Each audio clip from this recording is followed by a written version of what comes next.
ये बातें गुप्त रखी जाती है, लेकिन क्यों कह रहे हैं? हमारे विश्वास के लिए कह रहे हैं। तुम चाहे जितने पाप कर चुके हो भाई, अब हो गया, आ जाओ, नाम की शरण में आ जाओ, तुम बिल्कुल चिंता मत करो। कई भाई लोग आके प्रश्न करते हैं कि हमसे बहुत पाप हो गए, क्या हमारे पापों का उद्धार हो जाएगा, नाश हो जाएगा? तो ननु दुरिताक्रांताय ते कथम संशयम दास्यामि तत्राहा जय नाम धेय मुनि वृंद गेय जनरंजनाय परमक्षराकृते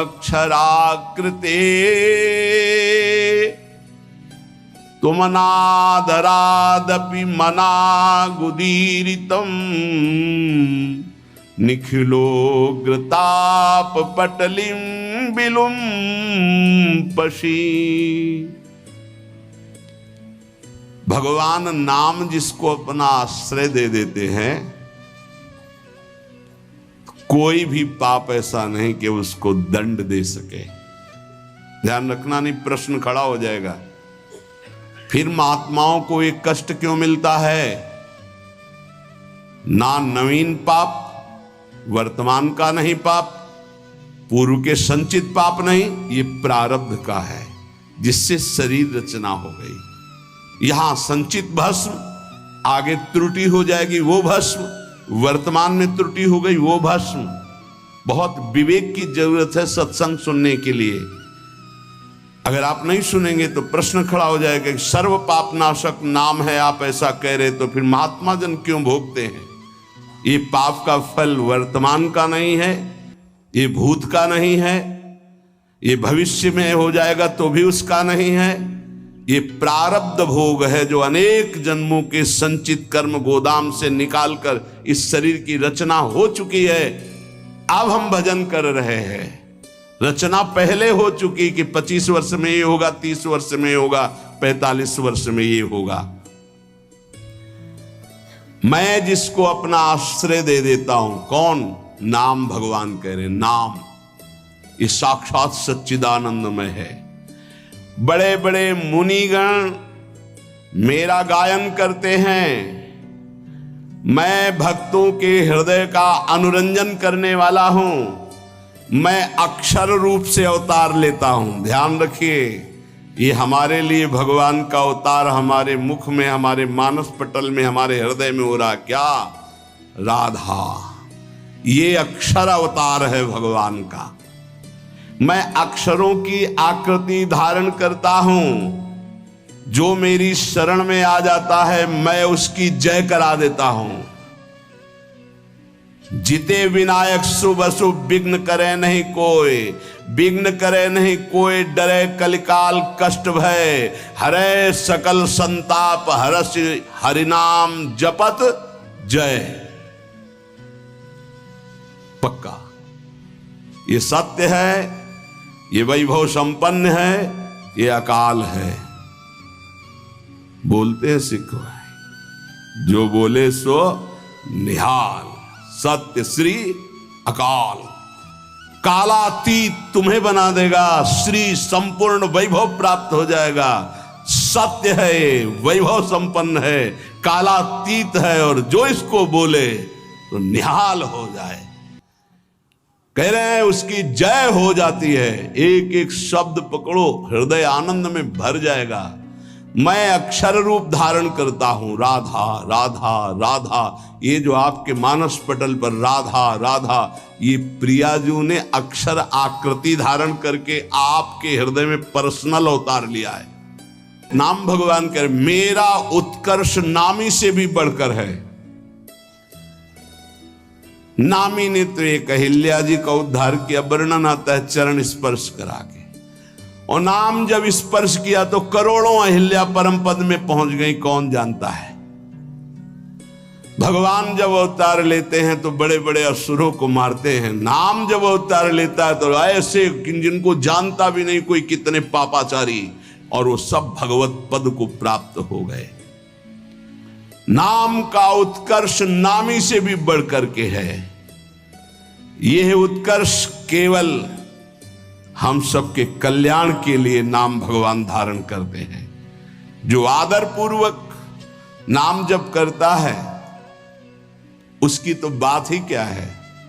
सादर सुमिरन जे नर कहें, गोपदीयु भवसागर तरे।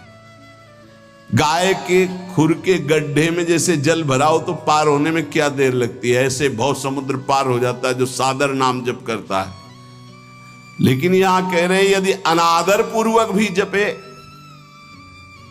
उपहास करने के लिए, संकेत, या देखें भाई क्या होता है नाम जप करने से, आदि आदि, बहुत ऊंची बात लिखी। लिंग देह पर्यंत समस्त भयंकर पाप समूहों का समूल नाश करके भगवदाकार वृत्ति प्रकट कर देता है नाम। लिंग देह नष्ट होने का मतलब अगला जन्म अब नहीं होगा, उसी से होता है जो सूक्ष्म शरीर कहते हैं। खत्म खेल। नाम नामाकार वृत्ति, ये बहुत बढ़िया चांस है। जो रोज ये आपको सत्संग मिल रहा है, आप पकड़ लीजिए, पकड़ लीजिए। अगर आप पकड़ लेंगे तो निहाल हो जाएंगे, इस बात को समझ लीजिए।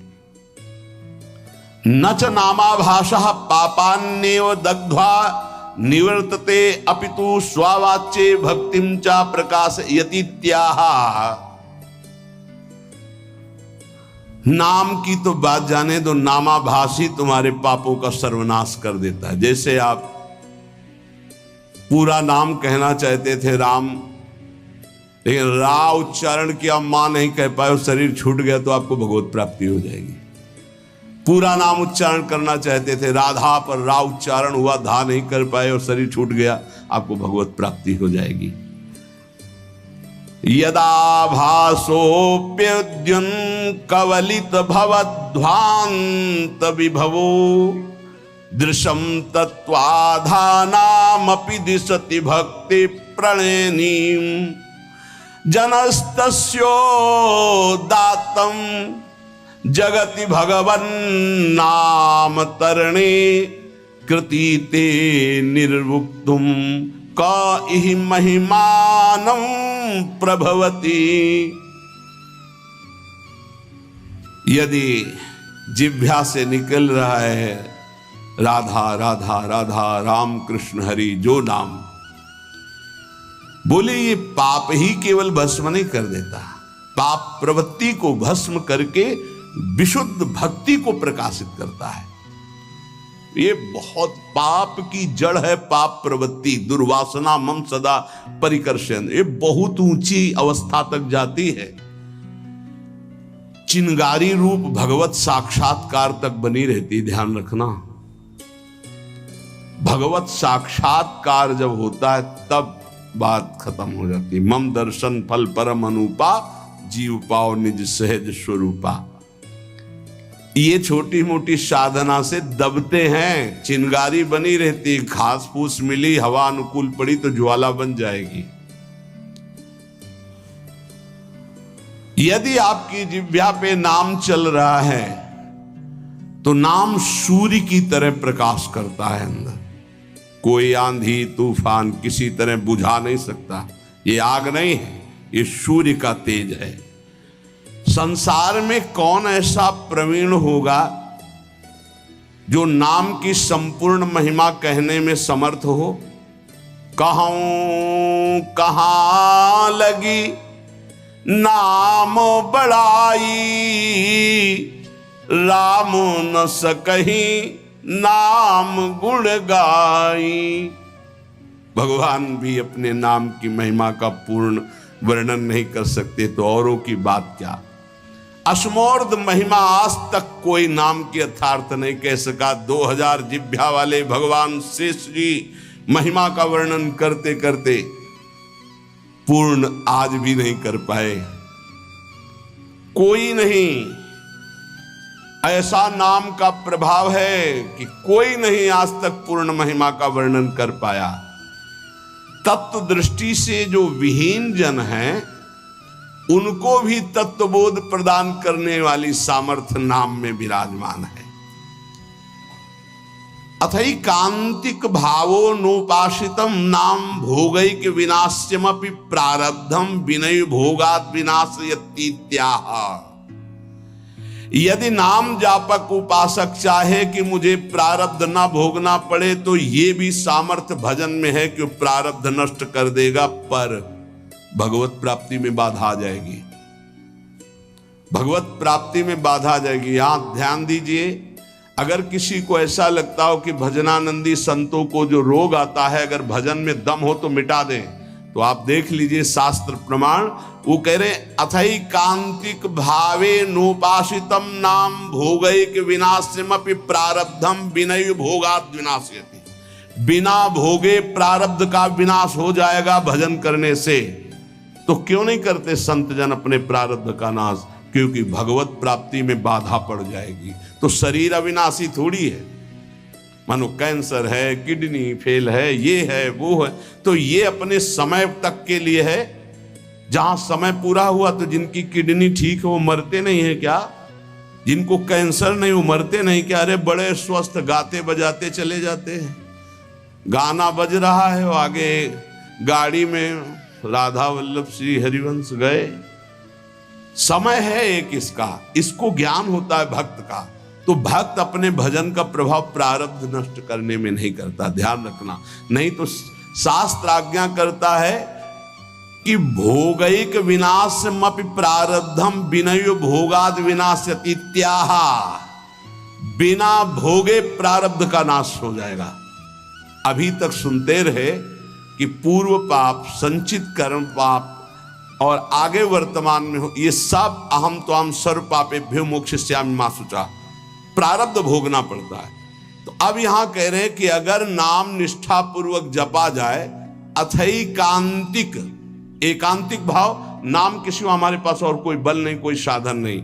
अथई कांतिक भावो नोपासितम नाम, जो भाव से नाम की उपासना करता है तो भोगैक विनाश्यमपि प्रारब्धम विनय भोगाद विनाश्यति इत्याह।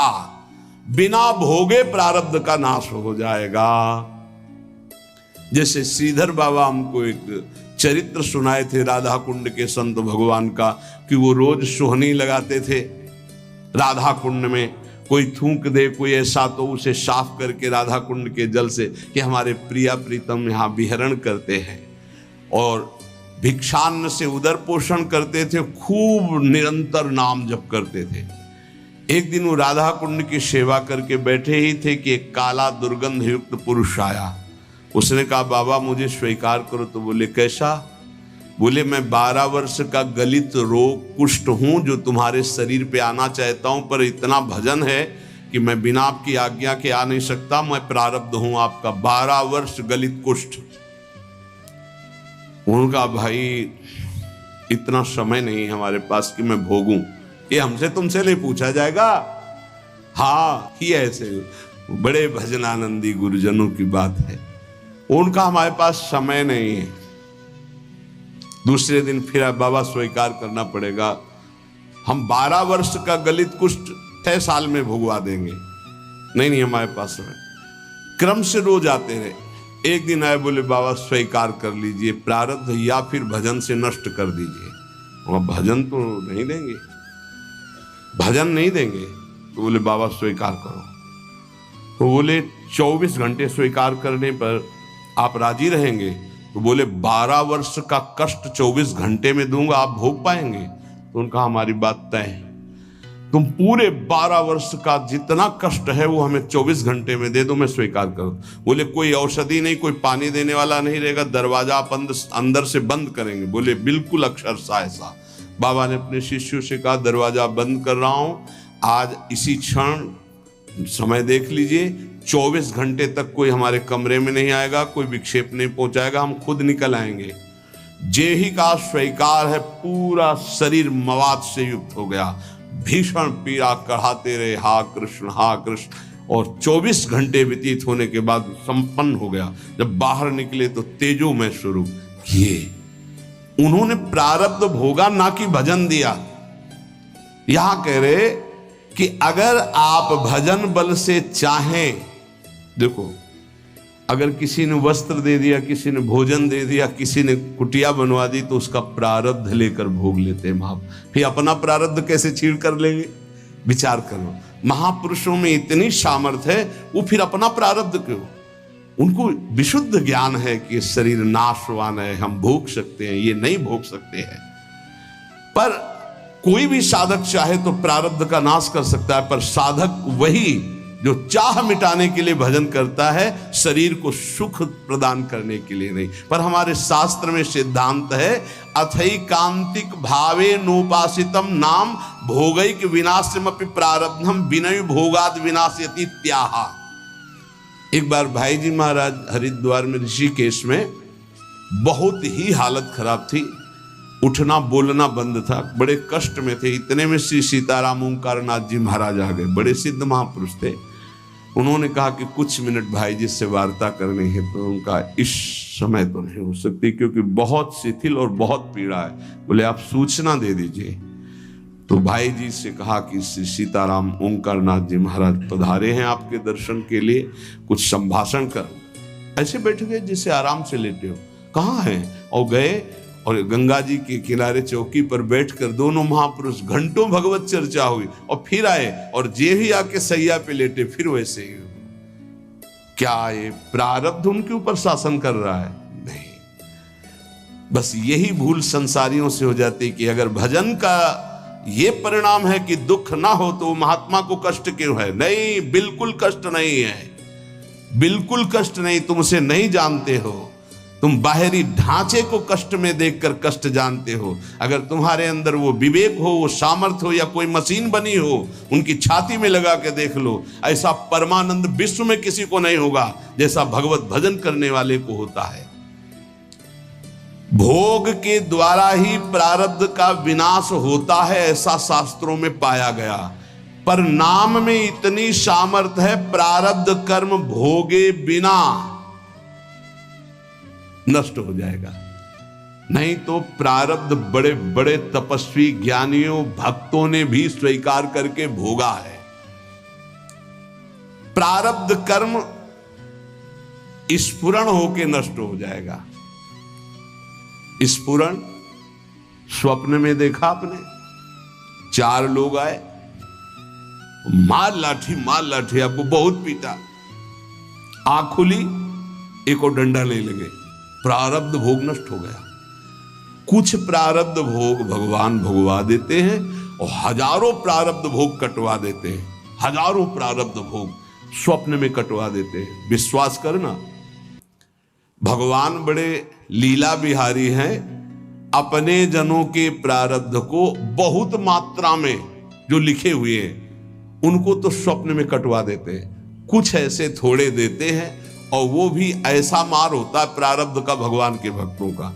जैसे कोई पड़ोसी से बालक कुछ बिगाड़ करके झगड़ा कर लिया, अब पड़ोसी मारने आ रहा है तो उसकी मैया बड़ी प्रवीण होती, दौड़ के जाती है, वो कहती है अरे रुको रुको, कहा था दुष्ट तू मानेगा नहीं। वो इतना गुस्सा करके ऊंचे हाथ उठा के, और हाथ पीठ में आते आते नरम पड़ गया, धीरे से लगा, फिर ऊपर उठा तो आसपास, अरे बहन जी रहने दीजिए, आप कहते तो हम मान जाते, नहीं हाथ तो इसकी खाल उधेड़ देती। ऐसा प्रारब्ध भोग भोगवाते भगवान। समझ पा रहे हो?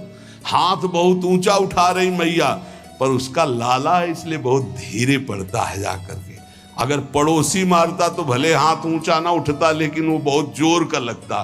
तो ऐसे ही प्रारब्ध पड़ोसी की तरह पिटाई करता है सबकी, लेकिन भक्तों के प्रति जब पिटाई होती है तो मैया की तरह पिटाई होती है। हाँ, जैसे कुम्हार नीचे हाथ लगा के ऊपर पिटाई करता है ना मटकी की, ऐसे भगवान आनंद सिंधु सत्य कह रहे हैं, आनंद का हाथ लगा करके ऊपर से प्रारब्ध को भगवा देते हैं। ब्रह्म विद्या का साक्षात्कार करने वाले महापुरुषों के संचित भस्म हो जाते हैं, क्रिमाण का नाश हो जाता है, परंतु प्रारब्ध भोगना पड़ता है। परंतु वही प्रारब्ध नाम निष्ठा वाले को चाहे तो स्पर्श भी नहीं कर सकता। इसमें वेद प्रमाण है, सा एव सर्वेभ्यः पापमभ्यः उदितः उदेति ही वै सर्व पापमभ्यो या एवं वेद उदिति तस्य नाम। जो तपस्या साधना वेदांत के द्वारा सारे पाप भस्म कर चुका है, वो पूर्व और वर्तमान के पापों से छुटकारा पा जाता है, पर उसे प्रारब्ध भोगना पड़ता है। पर यदि नाम जापक है उत, ये जो नाम जापक है उसको प्रारब्ध भी भोगना नहीं पड़ेगा यदि वो चाहे तो। पर क्यों चाहेगा? अरे ब्रह्मास्त्र का प्रयोग मच्छर मारने के लिए थोड़ी होता है।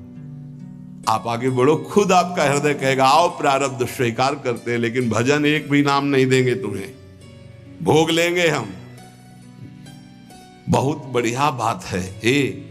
देखो जब पैसे में मात हो जाता है ना, तो जिससे उधार लिया जाता है कहा जाता है 2 दिन काम करवा लो यार, पैसा मत लो, शरीर से हम काम कर देंगे, पैसा हाँ राजी। ऐसे ही भक्त होता है, शरीर से हम भोग लेंगे, भजन नहीं देंगे तुम्हें, हाँ राजी, आओ। देव कष्ट और आर्त भाव से पुकारेंगे राधा राधा राधा, हम तो माला माल है, हमारा घाटा क्या है। अभी शरीर छूटे तो प्रियाजू मिलेंगे, कल छूटे तो प्रियाजू मिलेंगे, 10 वर्ष बाद छूटे तो प्रियाजू मिलेंगे। जो यहां कर रहे हैं वहां करना है। यहां आप लोगों के रूप में बैठे हुए भगवत चर्चा हो रही है, वहां प्रियाजू के सामने प्रियाजू का यश गा करके नाचेंगे, गाएंगे, खेलेंगे, कूदेंगे अपनी स्वामिनी जी के साथ। घाटा कहाँ है हमारे पास? तद वृंदावन धाम नाम रसदम बंदामि राधापते। मैं उसी वृंदावन की उपासना करता हूं जिसके कण की आशाएं बड़े बड़े महापुरुष करते हैं। राधापति प्रिया प्रीतम ने मुझे उस रस का दान कर दिया है। ये बातें गुप्त रखी जाती है, लेकिन क्यों कह रहे हैं? हमारे विश्वास के लिए कह रहे हैं। फल दे दिया है ऐसा लिख सकते थे, लेकिन का रस दान कर दिया है। दान भिक्षुक को मिलता है। यहां हम अधिकारी नहीं हैं कि हमारी साधना का फल मिला कि श्यामा श्याम के चरणारविंद का महामाधुर्य प्रेम रस, तो इनसे बड़ा कौन साधक होगा? ये तो सिद्ध हैं। 88 हजार वर्ष की समाधि लगती जिसमें हम सैकड़ों बार जन्म लें और मर जाएं, तो उनकी एक समाधि के बराबर हमारा जीवन नहीं होगा। हमारे पास कुछ नहीं है, हमको कृपा से घसीटा गया। अब हमारे पास केवल उनकी दया कृपा करुणा ही है कि हमारा निस्तार कर सकती है। तो ऐसे दाता है कि हमें श्यामा श्याम अपने आप को दे दिए। अति उदार बिभि सुंदर सुरत सूर सुकुमार। ये सुकुमार तत्व युगल सरकार महादानी हैं। ये अपना दान करने के लिए अपनी कृपा का अवतार कराते हैं। श्यामा श्याम की कृपा का अवतार कौन है? आचार्य। कृपा रूप जो वप धर्यो। तभी कहा गया महिमा तेरी कहा कहो श्री हरिवंश दयाल, तेरे द्वारे बटत है सहज लाडली लाल। सहज शब्द देख लीजिए, बस पंक्ति में बने रहिए। आपको ये चिंता नहीं करनी कि आपके अंदर क्या विकार चल रहा है, आपका भजन कितना चल रहा है, आप किस कोटि के साधक हैं। यहाँ इसका कोई गणना नहीं। यहाँ गणना है पंक्ति में खड़े रहो, बस इधर उधर नहीं डोलना। अगल बगल से पंक्ति लगी हुई है, वो आपको बुलाएंगे, बहुत समय हो गया खड़े रहते, कुछ मिला? बोले नहीं अभी तो खड़े हैं। बोले आ जाओ हमारी पंक्ति में, देखो क्या बट रहा है, आनंद लीजिए। तो ऐसा ना गलती करें। ये जो शरणागति प्रिया प्रीतम की मिली, बस इसी पंक्ति में बने रहना। तो महिमा तेरी कहा कहो श्री हरिवंश दयाल, तेरे द्वारे बटत हैं सहज लाडली लाल। इसी पंक्ति से बड़े बड़े रस सिद्ध महापुरुष हो गए हैं। वैसी पंक्ति में आप भी जा रहे हैं। और पंक्ति का एक प्रभाव होता है कि चलना नहीं पड़ता, धक्के से आगे पहुंचा दिया जाता है। जब जोरदार पंक्ति लगी हो, आप बिल्कुल सेट हो जाओ उस पंक्ति में, तो पीछे से रेला आएगा, आप आगे पहुंच जाएंगे। जैसे बरसाने लाडली जी के दर्शन करने जाए ना, तो ये देखा ना, धक्का लग लग करके एकदम सामने पहुंच गए। और लाडली जी के दर्शन, बस अपने को पंक्ति में खड़ा कर दो। हमारी सामर्थ्य नहीं इस पंक्ति में खड़ा होने की। अगर अपने को पूछा जाए कि तुम्हें क्या चाहिए, उस पंक्ति में खड़ा करें तो बहुत घटिया मांग होगी। इतने रुपया दे दो, इतना मकान दे दो, दुल्हन दे दो, ये दे दो, वो दे दो। अगर हम पूछा जाए हृदय से सबके, ये खुल के बताओ तुम्हें क्या चाहिए, तो वो जब बोलेगा ना तो होश उड़ जाएगी। हम लोगों से मांगा जाए कि आप अपना प्राण, अपना जीवन, अपना सर्वस्व प्रभु के लिए न्यौछावर कर दो, नहीं करोगे। और काम भाव के लिए आप 1 मिनट में तैयार हो जाएंगे प्राण देने के लिए। पक्का समझ, 1 मिनट में ऐसे अमूल्य प्राणों को देने के लिए तैयार हो जाएंगे। कैसे? जानते हो कि अगर इस बात का परिणाम आया तो आपको आजीवन कैद या फांसी मिल सकती है, लेकिन आप उस बात को ना समझकर आप कूद पड़ते हैं। तो हमसे पूछा जाए हृदय की बात तो संसार प्रिय है, प्रभु नहीं। पर पता नहीं लाडली की कृपा, धक्का लगते लगते लाइन में लग गए। फिर पता चला ये लाइन क्या बटता है इसमें? बोले प्रिया प्रीतम बटते इसमें। तो लगा ये हम तो न प्रिया प्रीतम चाहते थे, ना ये पंक्ति जानते थे। पता नहीं कैसे धक्का लगते हुए भीड़ में और ऐसी पंक्ति में लग गए जहां प्रिया प्रीतम बट रहे हैं। महिमा तेरी कहा कहो। हाँ, आचार्य चरण बैठे हैं और प्रदान करते जा रहे हैं। श्यामा श्याम की रति, श्यामा श्याम की रति, श्यामा श्याम प्रदान करते जा रहे। बोले मुझे राधापति ने रस का दान कर दिया है, अब मुझे कुछ नहीं चाहिए। कदानु वृंदावन कुंज मंडले भ्रमन भ्रमम हेम हरिन मणिप्रभम संस्मृत्य संस्मृत्य तदद्भुतम प्रियद्वयम द्वयम विस्मृति में तुम्हें खिलम। आहा, ऐसा कब होगा कि वृंदावन की कुंज कुंज में लीला चिंतन डोलूं, नील हेम मणि युगल नाम सुमिरन ते ही को घोलूं। ऐसा कब होगा? कदान वृंदावन कुंज मंडले भ्रमन भ्रमन हेम हरिन मणि प्रभम। मेरे नेत्रों में श्री श्यामाजू और लालजू की छवि छाई है और पद गुनगुनाते हुए वृंदावन की गलियों में डोल रहे। यहां चलना ही परिक्रमा और भजन है, ध्यान रखना। पक्की बात मान लीजिए हमारी, विश्वास करना। यदि संपूर्ण शरणागत हो तो तुम्हें अलग से भजन करने की जरूरत नहीं। पूरा भजन आपका हो रहा है, आपका चलना परिक्रमा हो रहा है, आपका सोना समाधि माना जाएगा। धाम में हो या भगवत आश्रित कहीं भी हो, पूर्ण शरणागति की बात कर रहा हूं। आपका हर बात बोलना यश गाना होगा भगवान का, और आपकी एक एक श्वास भजन माना जाएगा। आपका भोजन पाना भी, भोग लगाना पूर्ण यज्ञ माना जाएगा। निद्रा समाधि स्थिति, एक एक कदम, एक एक क्षण, अब वो भजन करना नहीं पड़ रहा, स्वाभाविक होता है शरणागति का। ऐसा कब होगा? भ्रमण भ्रमण हमारे पैर चल रहे हैं पर मुझे पता नहीं क्यों। गौर श्याम जोरी हमारे हृदय मानस पटल पर छाई हुई है और हम गुनगुना रहे हैं। यार क्या अमृत है इन पदों में, बाद में जान पाओगे। अभी विष फैला है जबान में विषय भोगों का, इन नाना प्रकार के पदार्थों का, इसलिए पदों का स्वाद नहीं आ रहा। नहीं तो डूब जाओगे, डूब जाओगे, सुख में डूब जाओगे। देख सखी राधा पिय केली, देख सखी, सखी देख देख, प्रिया प्रीतम का कैसा सुंदर रूप है, देखो तो कैसे बन बिहार कर। देख सखी राधा पिय केली, ये दो खोरी खिरक गिर गहवर, बिहरत कुंवर कंठ भुज मेली। ये दो नवल किशोर रूप निधि, बिटप तमाल कनक मनोबेली। अधर अदन चुंबन परिरंभन, तन पुलकित आनंद रस छेली। ये सखी देखी,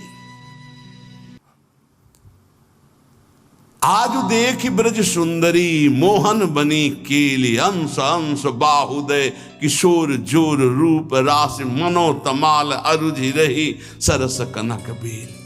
देख सखी नव निकुंज भ्रमर गुंज, मंजु घोष प्रेम पुंज, गान करत मोर पिकन अपने सुरसों, मदन मुदित अंग अंग, बीच बीच सुरत रंग, तो पल पल हरिवंश पीवत नयन चसक।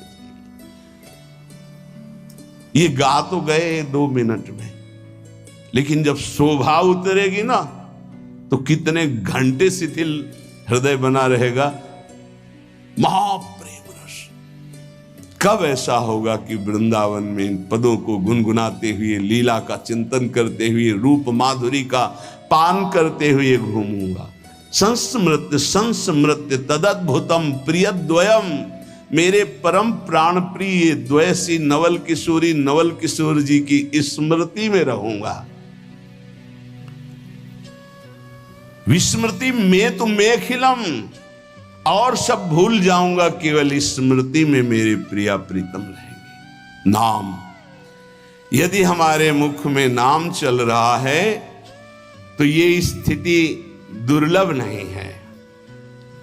नाम की अपार महिमा है। ननु दुरिताक्रांताय ते कथम संश्रयम दास्यामि तत्राह।